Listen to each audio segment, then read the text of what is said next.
Hi friends, 1/2 litre பாலில் 1/2 kilo வெண்ணெய் நெய்யும் எப்படி எடுக்கலான்னு இந்த வீடியோவில் பார்க்க போகிறோம். அதுக்கு 1/2 லிட்டர் பாலை காய்ச்சி உர ஊற்றி வச்சுருக்கோம். அதுலேருந்து நம்ம மேலே படிகிற ஆடையெல்லாம் எடுத்துடும். இந்த மாதிரி ஆடை எடுக்கிறப்போ 5லேருந்து 6 ஸ்பூன் அளவுக்கு ஆடை எடுக்கலாம். வெறும் பால்லேருந்து நம்ம எடுத்தோம்னா 2 ஸ்பூன் தான் ஆடை கிடைக்கும். இந்த மாதிரி 15 நாளாக நான் சேர்த்து வச்சுருக்கேன். இப்போ சேர்த்து வச்சுருந்த இந்த ஆடையெல்லாம் ஒரு மிக்ஸி ஜாருக்கு மாற்றி கூலிங்கான தண்ணியை ஊற்றி மிக்ஸியில் நல்லா அடிச்சிட்டோம் அப்படின்னா அதுலேருந்து வெண்ணெய் மேலே மிதந்து வந்துடும். அந்த வெண்ணெயெல்லாம் எடுத்து பவுலில் போட்டு வச்சுக்கலாம். வெண்ணெய் மட்டும் வேணும்னா இந்த வெண்ணெயை அப்படியே வச்சுக்கலாங்க. இப்போ நம்ம நெய்யை காய்ச்ச போகிறோம்.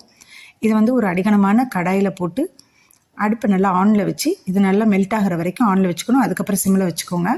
இப்போ இது நல்லா நெய் மாதிரி உருகி வர்ற வரைக்கும் நல்லா காய்ச்சிட்டு இந்த டைமில் சீரகம், உப்பு, 1 ஸ்பூன் தயிர், 2 கருவேப்பிலை, அப்படி இல்லைன்னா முருங்கை இலை போட்டு காய்ச்சிக்கலாம். இது சூடு ஆறுனதையும் ஒரு டிஃபன் பாக்ஸில் போட்டு வடிகட்டி வச்சுக்கோங்க. அவ்வளோதான், நெய் ரெடி.